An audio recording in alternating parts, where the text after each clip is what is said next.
ជំរាបសួរបងប្អូនទាំងអស់គ្នាថ្ងៃនេះនាងខ្ញុំមក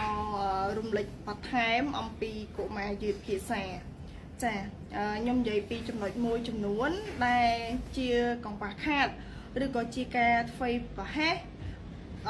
ចំពោះអាណាព្យាបាលទៅលើកុមារចាទៅលើកូនរបស់គាត់ហ្នឹងចាទី1នៅពេលដែលកូនគាត់ចាប់ផ្ដើមយល់ដឹងឬក៏ធំជាងមុនបានន័យថាមួយខួបជាង2ខួបអីហ្នឹងចាគឺគាត់ធំគាត់ចាប់ផ្ដើមដឹងហើយក៏ប៉ុន្តែអាណាព្យាបាលឬក៏ម៉ាក់ប៉ាមួយចំនួនគាត់អត់មានពេលឲ្យកូនគាត់រវល់ធ្វើការឬក៏រវល់រកស៊ី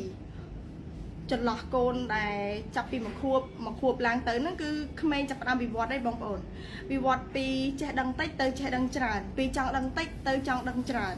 ជាក់ស្ដែងកុមារមួយចំនួនដែលគាត់វិវត្តភាសាគាត់ចាប់ផ្ដើមវិវត្តម្ដងតិចឬការយល់ដឹងគាត់ចាប់ផ្ដើមដឹងម្ដងតិចអញ្ចឹងចន្លោះពេលហ្នឹងហើយគាត់ចាប់ផ្ដើមស្គាល់មុខម៉ាក់ប៉ាគាត់ច្បាស់ហើយបងប្អូនគាត់ស្គាល់ម៉ាក់ស្គាល់ប៉ាគាត់ច្បាស់ហើយអញ្ចឹងគាត់ដឹងគាត់ត្រូវការពុកម្ដាយម៉ាក់ប៉ាគាត់នៅក្បែរគាត់ជុំវិញគាត់ប៉ុន្តែម្លងពេលគាត់ចាប់ផ្ដើមដឹងហ្នឹងម៉ាក់ប៉ារវល់រកស៊ីឬក៏រវល់ធ្វើការមួយចំនួនគាត់អត់មានពេលឲ្យកូនទេគាត់ទុកកូនឲ្យនៅជាមួយម៉ាក់យាយឬក៏អ្នកមើលថែនៅផ្ទះគាត់ទៅធ្វើការបាត់ឬក៏ទៅរកស៊ីបាត់ចឹងទៅអញ្ចឹងនៅពេលដែលគាត់ទុកកូនឲ្យនៅជាមួយម៉ាក់យាយឬក៏អ្នកមើលថែមួយចំនួនចាគាត់អត់មានពេលសម្រាប់កុមារដែរគាត់ដាក់ជាទូរទស្សន៍ឬក៏ជាប្រព័ន្ធអេឡិចត្រូនិកឲ្យកុមារមើលបងប្អូនដឹងអត់ថាចន្លោះពេលដែលបងប្អូនអត់មានពេលវេលាសម្រាប់កូនហើយទុកកូនចោលឬក៏ទុកនៅផ្ទះជាមួយអ្នកមើលថែឬក៏ម៉ាក់យាយឬក៏អីផ្សេងបងប្អូនដឹងថាកុមារបាក់ទឹកចិត្តអត់ខ្ញុំជឿជាក់ថាបងប្អូនអត់ដឹងទេចាចន្លោះដែលគាត់ចង់ចេះចង់ដឹងនឹងហើយគាត់ត្រូវការភាពកក់ក្ដៅពីម៉ាក់ប៉ាគាត់ស្គាល់ម៉ាក់ស្គាល់ប៉ាគាត់ត្រូវការម៉ាក់ប៉ាមែនតើក៏ប៉ុន្តែពេលហ្នឹងស្រាប់តែអត់មានវត្តមានម៉ាក់ប៉ាបងប្អូនអត់មានវត្តមានម៉ាក់ប៉ាទេ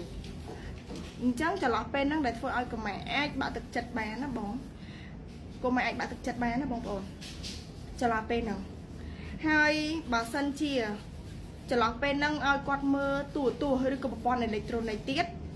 បងប្អូនដឹងអត់ថាកុមារគាត់ចាប់ផ្ដើមបាក់ទឹកចិត្តហើយគាត់ចាប់ប្រព័ន្ធអេឡិចត្រូនិកហ្នឹងបានដែលក្មេងខ្លះគាត់ឈានទៅដល់ចេះភាសាតាមប្រព័ន្ធអេឡិចត្រូនិកហ្នឹងទៀតចាដូចជាភាសាអង់គ្លេសឬក៏ភាសាអីដែលនៅនិយាយនៅក្នុងប្រព័ន្ធអេឡិចត្រូនិកហ្នឹងឧទាហរណ៍ទូរទស្សន៍អញ្ចឹងគាត់ចាប់ភាសាតាមទូរទស្សន៍